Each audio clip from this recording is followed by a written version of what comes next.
Le Comptoir, le podcast des GBU.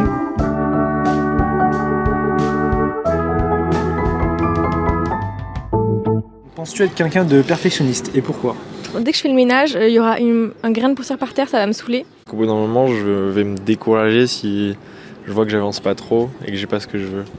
Je cherche plutôt tout ce qui est, on va dire, efficace. Dans le sens où le matin, moi, ça doit être 5 minutes grand max, efficace. Et est-ce que tu as déjà eu des problèmes relationnels en lien avec ton perfectionnisme ou celui de ton entourage du coup ? Non, je pense pas. Alors, par exemple, pour faire des comptes rendus ou autres, quand on a fait beaucoup de travail de groupe. Donc là, il y a beaucoup de gens qui sont perfectionnistes sur des petits détails, par exemple pour une diapo ou autre. S'ils n'arrivent pas à l'heure, ça va me poser problème. Qu'est-ce que le lâcher-prise signifie pour toi ? Juste aller boire un verre au bord de la mer, au bord de la plage, au soleil, profiter des petits plaisirs de la vie quand on peut. Le lâcher-prise, pour moi, c'est quand on arrête de penser, on vit le moment présent et on a conscience uniquement de soi-même. De penser à rien et de faire un peu ce qu'on veut. C'est quand une personne laisse sa petite voix qui lui dit toujours de faire attention, de pas faire ci, de pas faire ça, qu'elle laisse de côté et qu'elle se laisse aller. C'est quand on a prévu de faire quelque chose, mais que finalement on va décider que non, c'est pas si important si je vais pas jusqu'au bout et que je n'aboutis pas à mon projet. Être en dehors des obligations. Est-ce que tu arrives à lâcher prise ? Oui, mais uniquement dans certains domaines. Bon, un peu tout le temps, quand je veux. Mais bon, c'est pas tout le temps productif. Selon toi, pourquoi l'humain a-t-il des besoins de contrôle ? Parce que sinon, ça serait le bazar partout, là. La sguinga, t'as vu ? Ainsi, il faut être civilisé, c'est tout, quoi. Sinon, on se tape dessus. Pour que ton environnement autour de toi soit sûr, il faut quand même que tu contrôles un minimum les choses pour qu'il ne t'arrive rien de mal ou qu'il n'arrive rien de mal à tes proches, à ton entourage. Ça peut être dans des choses très bêtes du quotidien, contrôler l'heure de départ, l'heure d'arrivée quand tu pars en vacances. C'est vraiment bête comme exemple, mais c'est ça, tu contrôles des choses. Je pense que l'ingrédient principal de pourquoi l'homme veut contrôler, c'est qu'il a peur des choses.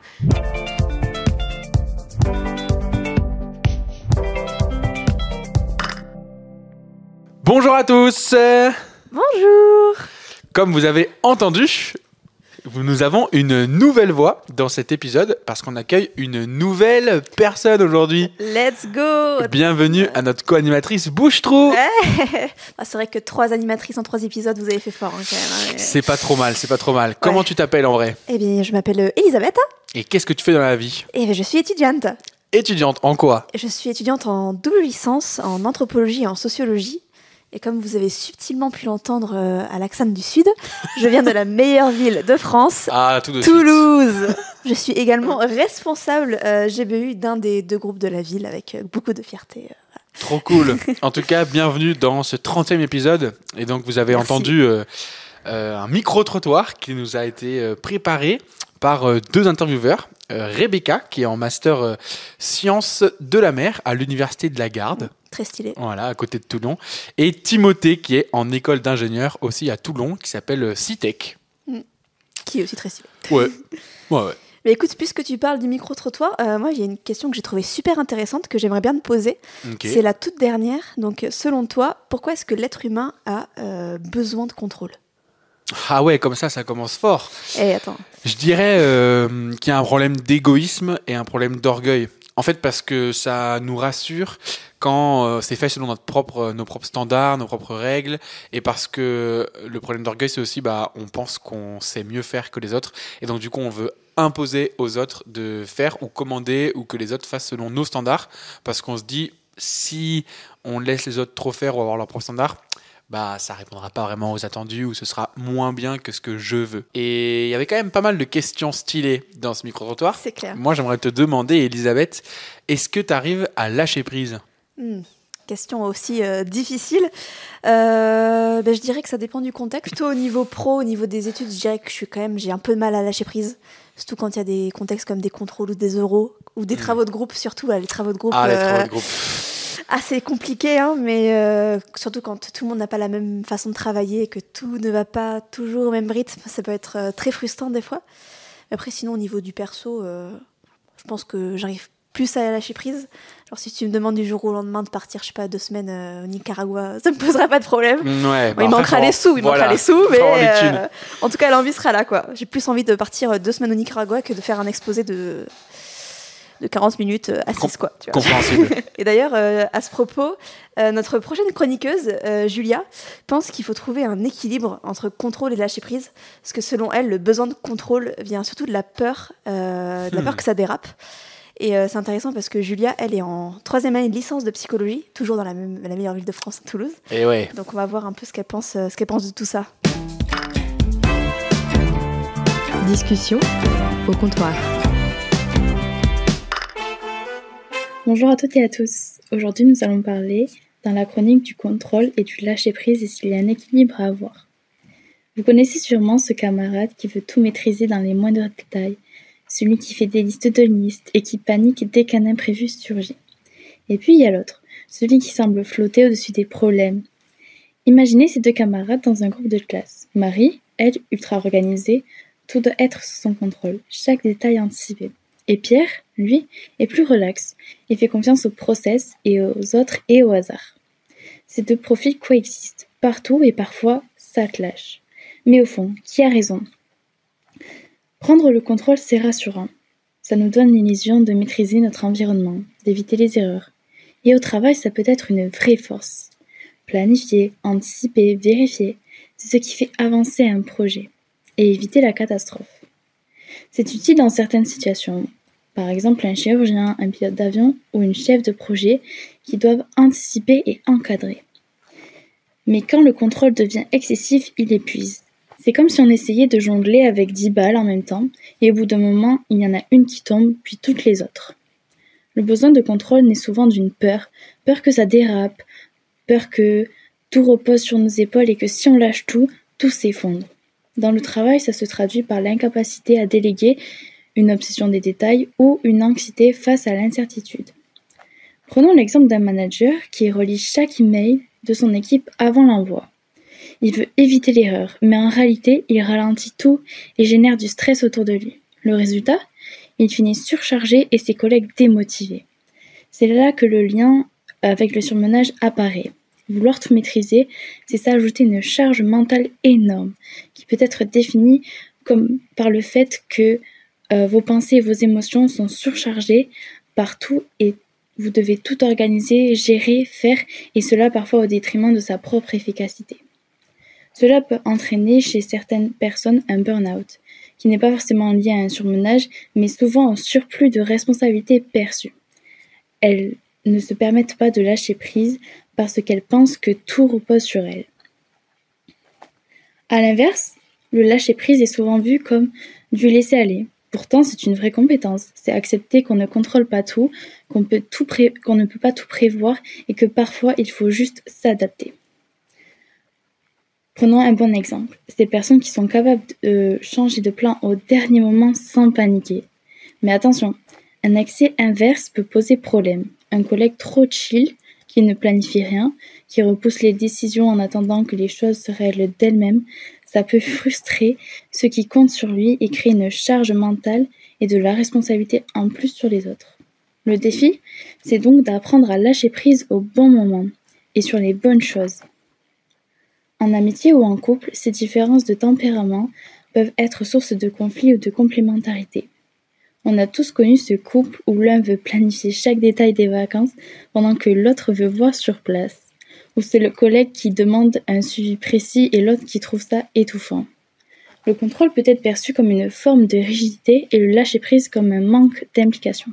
Mais en réalité, c'est souvent une peur qui s'exprime. Derrière le contrôle, il y a souvent de l'angoisse, du chaos. Et derrière le lâcher-prise excessif, parfois la peur de l'engagement ou du conflit. Comprendre ça aide à mieux interagir avec les autres en évitant de juger trop vite. Mais aussi de comprendre que chaque individu a un fonctionnement différent et qu'il n'y a pas une seule bonne façon de faire, et alors ces différences deviennent une richesse. L'équilibre, ce n'est donc pas de choisir entre le contrôle et le lâcher-prise, mais c'est de savoir osciller entre les deux, contrôler ce qui est essentiel et subjectif, c'est-à-dire ce qui semble crucial pour une personne peut être anodin pour une autre. Il n'existe pas de critères objectifs universels, car nos perceptions sont influencées par nos expériences et nos valeurs. Dans les relations, travail, couple ou famille, ces différences peuvent créer des tensions, d'où l'importance de la communication. Exprimer ses attentes et comprendre celles des autres permet d'éviter les malentendus et de trouver un équilibre non pas en imposant un contrôle unique, mais en négociant un terrain commun. Un bon leader, par exemple, fixe un cadre clair mais laisse de la marge de manœuvre. Un parent peut poser des règles tout en laissant son enfance explorer. Un bon collaborateur sait quand il doit structurer et quand il peut faire confiance. Mais en fait, trouver cet équilibre, c'est un travail quotidien. C'est accepter que le monde est imparfait et que l'on ne peut pas tout anticiper, mais qu'on a quand même un rôle à jouer. Enfin, le besoin de contrôle est souvent lié à un sentiment de responsabilité. Pourquoi certains assument-ils tout, tandis que d'autres préfèrent s'en libérer ? Prenons le cas de Martin Luther King. Son combat pour les droits civiques aux États-Unis a fait de lui une figure emblématique de la lutte pour l'égalité. Bien qu'il ait porté une responsabilité immense, il a aussi dû faire face à des dilemmes internes, notamment concernant le poids de la guerre et des violences associées à son mouvement. Jusqu'où la responsabilité devient-elle un fardeau, même pour ceux qui l'embrassent avec conviction ? On peut donc se demander si nos sociétés nous conditionnent souvent par la culpabilité ou la honte, ou si nous sommes réellement libres de choisir la responsabilité que nous assumons, ou si c'est elle qui finit par nous définir. Discussion au comptoir. Le contrôle peut être perçu comme une forme de rigidité et le lâcher-prise comme un manque d'implication. Ça, c'était vraiment une phrase qui m'a vraiment pas mal marqué dans sa chronique. Et donc, dans cet épisode, on a aussi fait une interview croisée avec plusieurs jeunes. Et en fait, ça m'a fait penser à un des exemples que l'un des jeunes disait. En fait, il s'appelle Loïc et il fait des études de musique, voilà. Et donc, il joue aussi au piano dans son église. Et en fait, il dit que des fois, son côté un peu perfectionniste fait que si quelqu'un chante faux, comme la l'oreille absolue, tu vois, ça va vraiment le stresser, voire le tendre un peu, parce qu'il va être en mode, il veut que tout soit bien fait, que tout soit hyper carré. Et du coup... les mamies qui chantent faux au premier rang, là, mais clairement, et surtout quand t'as la louange. Et du coup, c'est vraiment une sorte de forme de rigidité. Et à l'inverse, quand il y a un trop grand lâcher-prise, ça peut vraiment donner l'impression qu'en fait, tu te laisses que porter par les autres et que tu t'en fous un peu, quoi. Et donc, on a été en fait à la rencontre, enfin, Fanelli, donc qui est étudiante en ergothérapie en dernière année à Toulon et puis qui est en train de faire un stage à Briançon. Elle est allée interviewer 2 étudiants, donc Loïc et puis Héloïse, qui est en service civique auprès d'Arocha, basé à Lyon. Oui, pour ceux qui suivent le comptoir de manière régulière, Loïc a déjà participé à l'épisode 20 du podcast en faisant de la musique. Donc là, comme c'est l'épisode 30, je pense qu'un rythme de une apparition tous les 10 épisodes, c'est pas mal. Donc on le rappellera peut-être à l'épisode 40. Pas mal, note. Et pour ceux qui ne connaîtraient pas l'association Arocha, c'est une association chrétienne de protection de l'environnement qui est déjà présente dans plus de 20 pays dans le monde et qui existe en France depuis plus de 25 ans. Donc pour ceux que ça intéresse, je vous laisserai aller un peu explorer leur site internet. Énorme.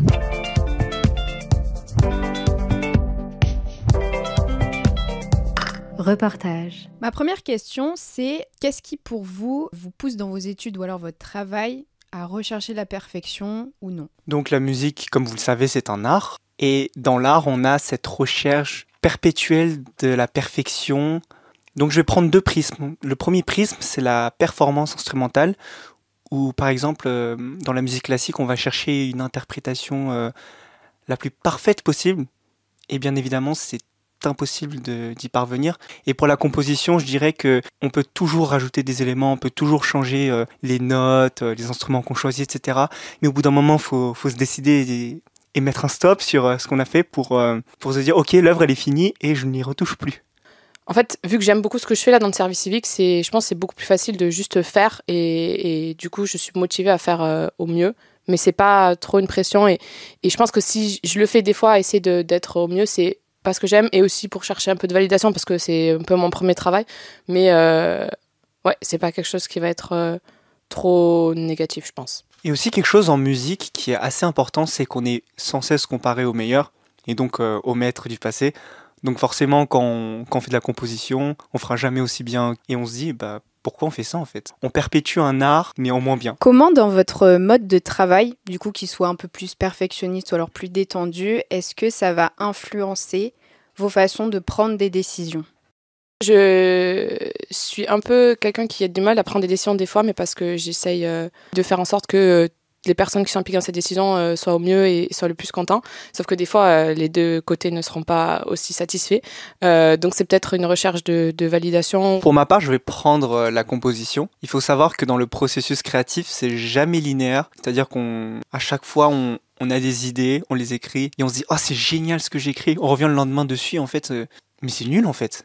Jusqu'à ce qu'on arrive à trouver quelque chose dont on est fier, dont on est satisfait. Et il faut avoir ce lâcher prise sur le fait de se dire que la première idée qui nous vient ne sera pas forcément parfaite et c'est pas grave. Est-ce que du coup, ça peut pas des fois être un peu contre-productif dans le sens où ça peut être vraiment super long et un peu laborieux? Bon, des fois, ça permet de se remettre en question aussi, ce qui est pas trop mal, mais bon, des fois, ça sert à rien non plus de retourner. Là, si la décision est prise, c'est pris, et puis faut y aller avec, quoi. Comment est-ce que votre manière d'agir va du coup influencer vos relations aux autres? Prendre un exemple concret, par exemple à l'église, je pense que c'est un vrai travail que j'ai sur moi par rapport à la louange. Donc comme moi c'est mes études et que je fais ça tous les jours, j'ai forcément un degré d'exigence qui est déjà très élevé, un plancher qui est très élevé et j'ai envie que les autres ont aussi envie d'atteindre ce niveau d'excellence. Et ça je pense que c'est quelque chose qui peut créer des conflits où même moi de mon côté j'essaye de faire attention. Je suis un peu titillé parfois quand je vois que ça chante pas juste ou que ça joue pas en rythme. Je pense que je suis plus exigeante par rapport à moi-même que pour les autres. Donc, des fois, peut-être, ou même, c'est sûr, je suis perfectionniste, mais plus peut-être vis-à-vis de moi-même. Mais en fait, je me rends compte que pour les autres, je suis beaucoup moins exigeante et bon, du coup, des fois, je peux peut-être laisser passer des trucs des actions où ça pourrait être bien de dire juste ce que je pense ou que je suis pas d'accord ou que je suis frustrée. Mais j'ai tendance à juste laisser passer et à rien dire. Et il y aura pas forcément de tension, mais peut-être que moi, je vais des fois accumuler de la frustration. Est-ce que justement des fois ça peut pas créer un peu des tensions d'être avec des personnes qui vont avoir un niveau d'exigence qui va être différent du tien? Je pense que là du coup la tension elle va être plus intérieure. C'est quelque chose que je vais garder pour moi. Je vais me dire bon c'est pas grave, je laisse couler, je m'adapte. Mais ouais, je pense que je vais facilement laisser couler. Quand je donne des cours de piano, je pense que c'est très important, peu importe le domaine, de savoir le niveau, on va dire, de la personne avec qui tu t'adresses et savoir également ce qu'elle est capable de faire. Parce que forcément, on n'aura pas le même niveau d'exigence selon le profil si on parle avec un autre musicien professionnel ou si on parle à un enfant. Donc ça, je pense que c'est important d'avoir cette nuance et de se dire, bon, je suis face à un enfant, donc je vais quand même être plus flexible par rapport à ce que je veux lui demander, ce que je vais exiger de lui. Mais en même temps, parfois on se dit, ah, on a dit que c'était bien, mais en vrai, est-ce que c'était vraiment bien? C'est comme ça, il faut partiellement mentir justement pour que plus tard, ça apporte des fruits. C'est intéressant ce que tu dis. Je pense que ouais, je suis d'accord avec toi. Ça me fait penser même dans le cadre du travail, le fait de s'adapter aux exigences. Je pense que c'est important, par exemple, de demander limite à tes collègues quand tu commences un travail, comment tu travailles toi, ou un peu limite, ouais, c'est quoi tes exigences? Parce que je pense que ça aide. En tout cas, moi, ça m'aide de savoir où la personne se place au niveau de ses exigences et du coup de s'adapter. Et je pense que c'est bien aussi de faire des compromis et de dire à l'autre personne, ok, toi, t'es très très relax. Moi, j'aime bien quand c'est un peu mieux fait. Donc, est-ce qu'on peut trouver un entre-deux? Je pense que ça passe beaucoup par la communication. Après, c'est beaucoup plus facile à dire qu'à faire, mais... Soyez des caméléons et changez de couleur quand il le faut pour vous adapter à chaque situation. Mais en même temps, faut pas se perdre. Faut garder un peu sa couleur originale, je pense, parce que sinon, c'est facile Enfin, moi qui m'attaque beaucoup, c'est facile des fois de plus savoir vraiment comment toi tu travailles, par exemple, ou comment toi tu veux fonctionner, quoi. Quand on se met à la place de l'autre, forcément on est centré sur l'autre, entre guillemets, donc on va mettre ses intérêts de côté et participer à l'effort commun, on va dire, au bien commun, mais en même temps il faut que l'autre soit dans la même démarche, sinon c'est compliqué. Est-ce que vous avez un dernier mot? Non, je pense que la perfection, ça implique qu'on a atteint un niveau final et qu'on n'aura plus jamais à faire de trucs en plus. Justement, on doit viser plutôt l'excellence parce qu'avec l'excellence, on est sur un processus qui sans cesse doit être renouvelé et qui doit amener des améliorations à chaque fois. C'est bien de viser la perfection, mais il faut toujours être, on va dire, content de ce qu'on a produit sans jamais s'en satisfaire.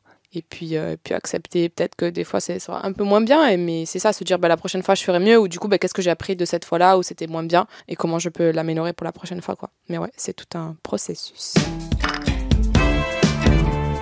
Discussion au comptoir. Il ne faut pas viser la perfection, mais l'excellence. Donc ça, c'est Loïc qui l'a dit dans l'interview. J'ai trop kiffé, il a un peu lâché ça en mode punchline, mais il a vraiment raison. C'est clair. Et en fait, on en a discuté pas mal aussi avec eux, puis d'autres gens aussi.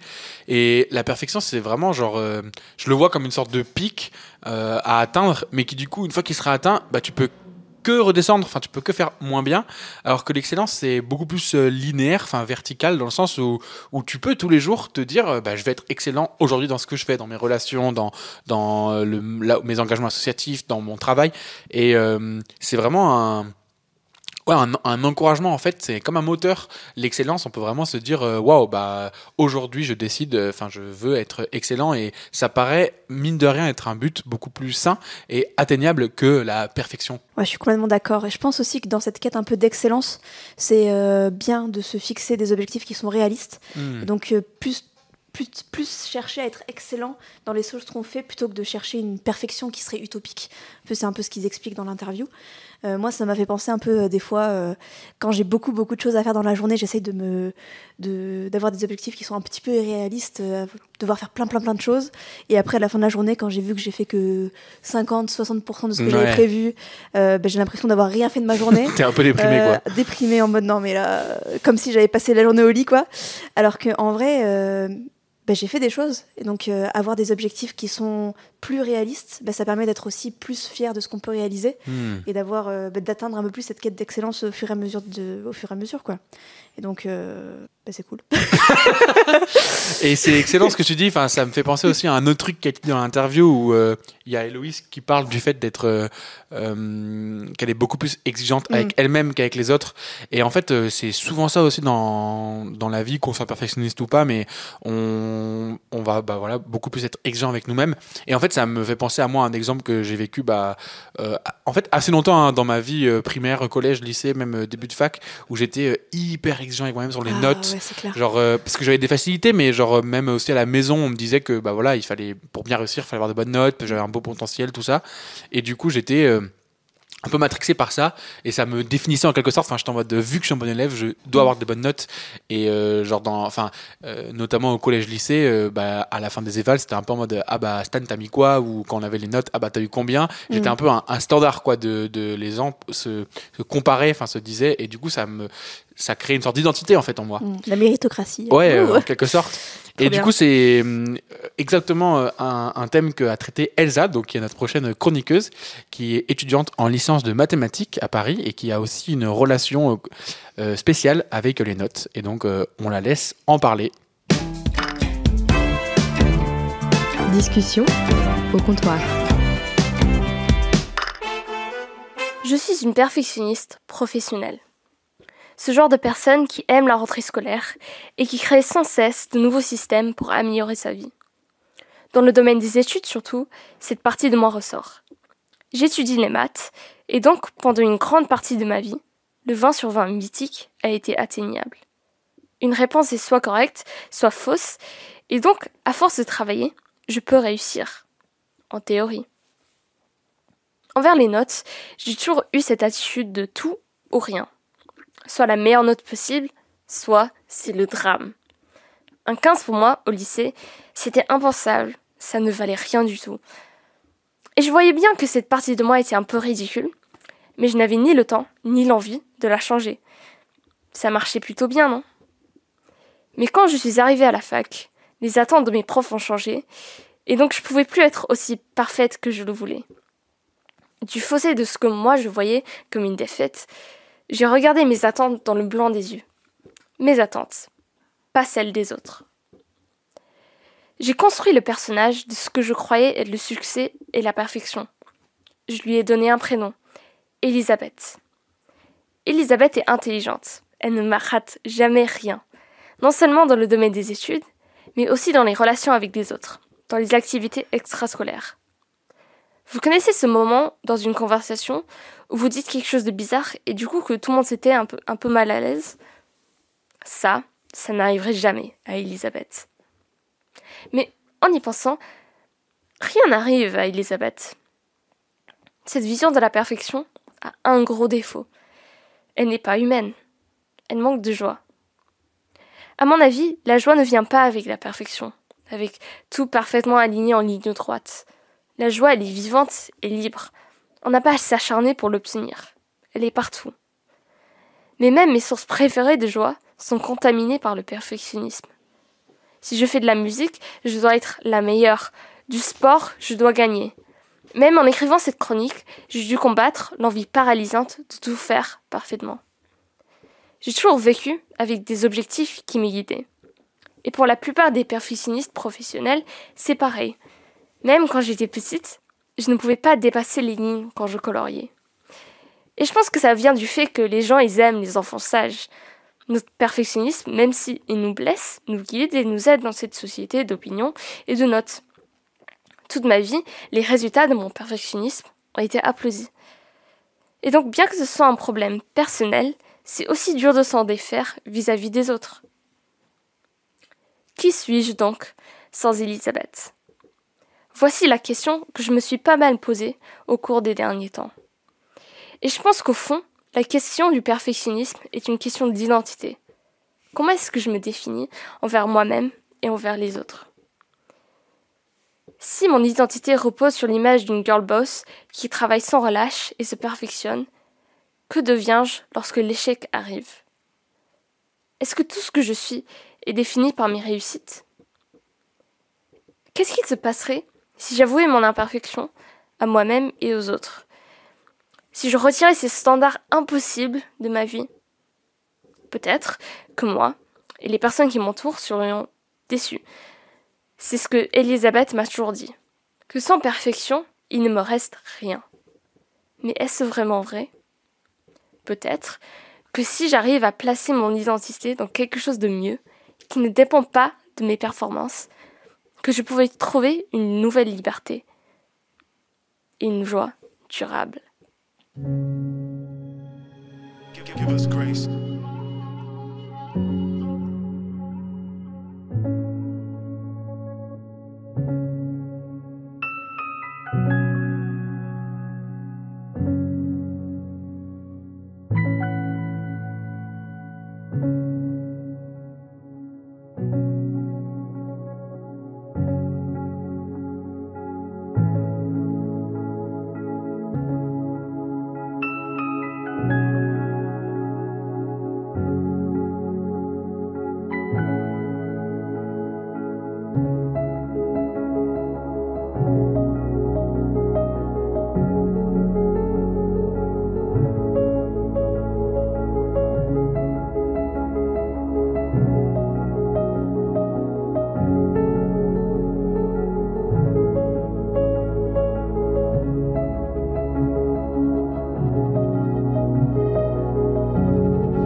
La musique que vous venez d'écouter a été produite par Paul et Luc, qui sont 2 amis. Paul est étudiant en L3 urbanisme en région parisienne et Luc est étudiant en 2e année de médecine à Amiens. Non mais franchement, Elisabeth, en choix de prénom pour son personnage, Elsa, elle aurait pas pu faire mieux. Hein. C'est clair, Elisabeth, j'avoue, petit banger. Par contre, bon, t'as vu, elle a quand même dit que le personnage était pas vraiment humain. Hein. Ouais, non, mais ça c'est parce que la fiction, c'est toujours beaucoup moins bien que la réalité. Hein. vous en êtes sans doute rendu compte. Non, mais plus sérieusement, moi, cette question de fin, ça m'a laissé un peu pantoise. Je trouve que sa chronique a fait vraiment réfléchir sur l'importance de l'identité et surtout d'où on place ses valeurs et qu'est-ce qui nous définit, quoi.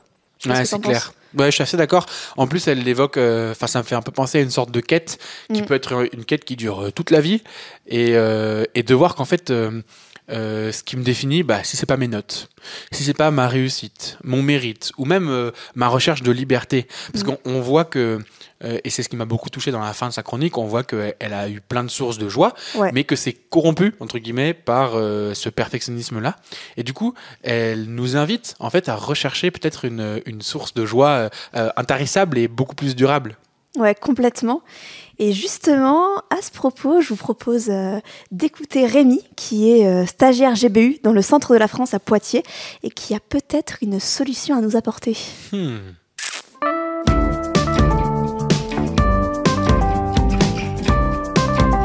La Bible au comptoir. Qu'est-ce que la perfection ? Nous avons tous des manières de voir et d'imaginer la perfection. Pour certains, c'est l'attention aux moindres détails. Pour d'autres, cela se manifeste dans une attitude, un comportement idéal. Certaines personnes la verront par leur réussite de leurs efforts, de leur travail. Mais si nos visions sont si diversifiées, est-ce seulement possible de réussir à être un homme ou une femme parfaite ? J'ai beau chercher dans mon entourage, dans mes lectures, dans les films, je ne trouve pas de personne parfaite en tout point. Je fais souvent face à un héros qui, malgré ses erreurs, aspire au meilleur et se bat sans jamais y parvenir pleinement, car l'aventure lui laisse souvent des regrets. J'ai dit toutes mes lectures ? Non, il y a encore un livre qui résiste encore et toujours, et qui nous parle de perfection. J'ai nommé la Bible. Elle nous présente Jésus, Dieu incarné sur terre et qui est décrit et désigné comme la perfection. Cela paraît bien facile pour lui puisqu'il est Dieu. Pourtant, son parcours sur terre ne semble pas de tout repos entre tentation, rejet, accusation et mort. La Bible et ses auteurs nous le présentent comme un exemple à suivre et à imiter pour atteindre la perfection. La perfection serait donc atteignable pour nous ? Comment ? Eh bien, c'est ce que je vous invite à découvrir au travers de cette chronique biblique. Le texte que je vous propose est tiré d'une lettre destinée à l'église d'une ville appelée Philippe, envoyée par Paul. Le passage se trouve au chapitre 3, les versets 12 à 16. Paul est un apôtre de Jésus. C'était un ancien chef juif qui était contre le christianisme au début, au point de poursuivre les chrétiens et de les mettre à mort. Après quelques rencontres surprenantes, il devient un grand missionnaire du 1er siècle de notre ère. Sa mission est de partager l'évangile aux non-chrétiens. Il y consacre sa vie. L'église de Philippe se situe au nord-est de la Grèce actuelle. La ville de Philippe était une colonie romaine avec un fort patriotisme envers l'Empire romain. À l'époque, les chrétiens étaient une minorité et ils subissaient des persécutions de la part de l'Empire romain car ils étaient souvent désignés comme boucs émissaires. Je vais lire. Non, certes, je ne suis pas encore parvenu au but. Je n'ai pas atteint la perfection. Mais je continue à courir pour tâcher de saisir le prix, car Jésus-Christ s'est saisi de moi. Non, frères et sœurs, pour moi je n'estime pas avoir saisi le prix. Mais je fais une seule chose, oubliant ce qui est derrière moi, et tendant de toute mon énergie vers ce qui est devant moi, je poursuis ma course vers le but pour remporter le prix attaché à l'appel que Dieu nous a adressé du haut du ciel dans l'union avec Jésus-Christ. Nous tous qui sommes spirituellement adultes, c'est cette pensée qui doit nous diriger. Et si, sur un point quelconque, vous pensez différemment, Dieu vous éclairera aussi là-dessus. Seulement, au point où nous sommes parvenus, continuons à marcher ensemble dans la même direction. Paul, l'auteur de cette lettre, peut être perçu comme un homme quasi parfait. Il donne sa vie pour ses valeurs et il s'y consacre jusqu'à sa mort.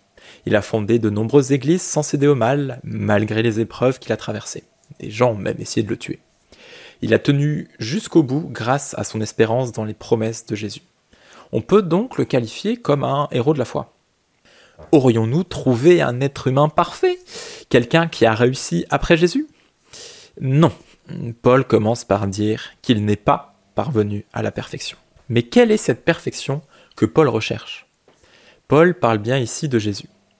Il me semble alors important de détailler davantage l'action de Jésus sur terre. Nous retrouvons son œuvre dans les récits de la Bible, dans les évangiles. Jésus, Dieu qui s'abaisse pour venir sur terre. Dieu qui vient lui-même résoudre le problème du mal à notre place. Tout au long de sa vie, Jésus suivra la volonté de Dieu sans faillir. Il apportera du changement. Il prendra soin des blessés, des pauvres, des malades, des rejetés. Il prendra soin de chacun de ses prochains et il se donnera comme exemple. Jésus donne une espérance. L'espérance que la mort ne sera pas le but final de toute vie, mais, au contraire, qu'une vie sans mal est sa conséquence, la mort. C'est bien possible. C'est une vie en relation avec Dieu. Donc, en résumé, notre héros n'est pas parfait et visiblement, il n'arrivera pas de son vivant à atteindre la perfection. Cela paraît d'un coup décourageant, bien que prévisible. Mais que veut dire Paul alors? Comment nous incite-t-il à être parfaits? Paul prend l'image de la course. Dans le contexte grec ou romain, c'est un symbole fort. À l'époque, ce sont les citoyens qui pouvaient prendre part à ces événements. Pour rappel, les citoyens représentaient seulement 10 à 20% de la population, le reste étant esclaves ou étrangers. Les citoyens couraient donc non pour acquérir un nouveau statut, mais en qualité d'hommes libres. Ils couraient pour honorer les dieux et pour être reconnus comme héros et bénéficier de récompenses. La course que Paul décrit suit un principe similaire. Il court non pas pour être sauvé ou hériter de dons, non. Il court car il a déjà tout reçu et qu'il est libre. Il court pour honorer Dieu par ses actes et ses paroles. Le but de Paul, par l'image de cette course, c'est de devenir conforme à son exemple, Jésus. Le commencement de cette course arrive à l'instant où Paul reconnaît et accepte ses erreurs, au moment où il décide de changer de vie, passant de persécuteur de chrétiens à évangéliste. Son départ est décrit dans le livre des Actes, au chapitre 9, par une révélation assez spectaculaire. C'est pour ça que Paul parle de sa mise en mouvement au moment où Jésus-Christ s'est saisi de moi, au verset 12. Jésus l'a repris et transformé. Paul est résolu à poursuivre cette course. Paul est donc un homme libéré du poids de ses fautes, libéré de la condamnation à mort qui allait avec. Il court pour honorer Dieu. C'est une course d'endurance qui dure toute la vie terrestre. Paul s'engage à honorer Dieu par sa vie, à se perfectionner pour ressembler à celui qui l'a sauvé. On peut sentir une tension à ce moment-là. Paul est en route vers la perfection, mais sans y être encore. Il vit dans un état de dualité entre l'envie d'être parfait et en étant encore dans un état imparfait. Paul se fixe alors une priorité. Au verset 13, Paul dit « Mais je fais une seule chose, oubliant ce qui est derrière moi et tendant de toute mon énergie vers ce qui est devant moi. » Oublier ce qui est derrière et ne pas regarder en arrière. C'est sûr que courir en arrière, ce n'est pas très efficace. Regarder en arrière peut s'interpréter de plusieurs façons. La première est de regarder à ses échecs, ses blessures, ses mauvaises décisions, ses fragilités. Si nous nous pensons incapables, alors nous n'aurons jamais l'énergie pour nous lancer et parvenir au but. Paul aurait pu penser à tout le mal qu'il avait fait en tuant de nombreux chrétiens. Mais conscient de ses fautes et de son besoin de pardon, il laisse cela derrière lui, car Dieu lui pardonne.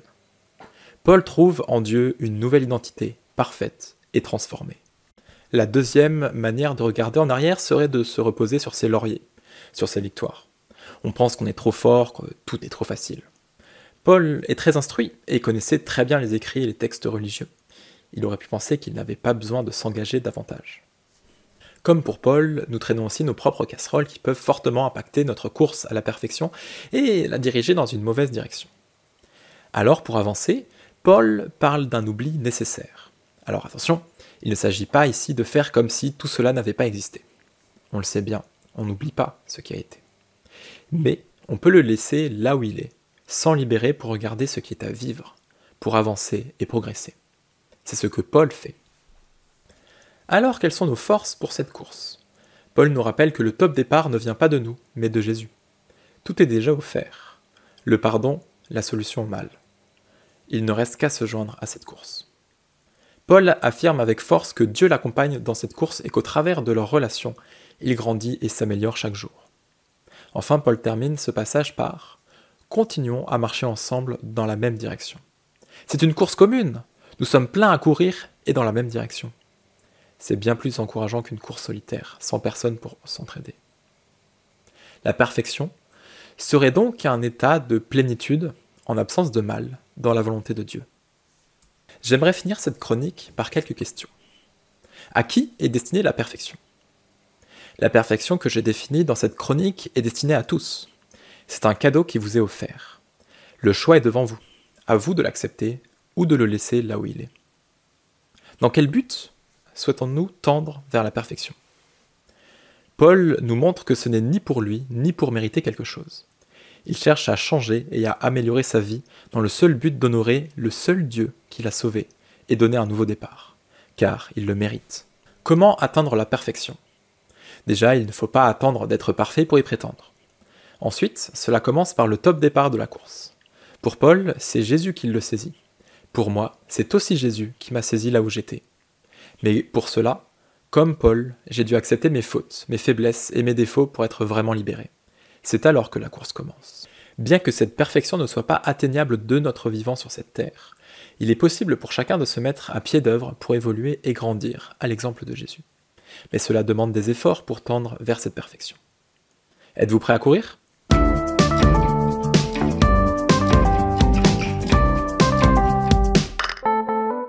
C'était trop cool. Merci à Rémi pour sa belle chronique qui nous amène à réfléchir à plein de choses.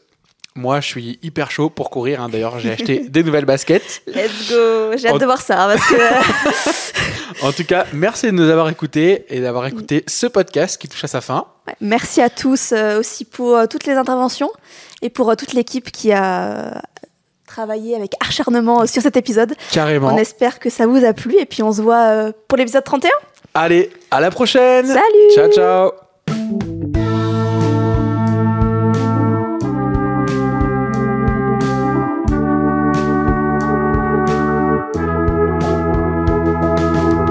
Le comptoir, le podcast des GBU.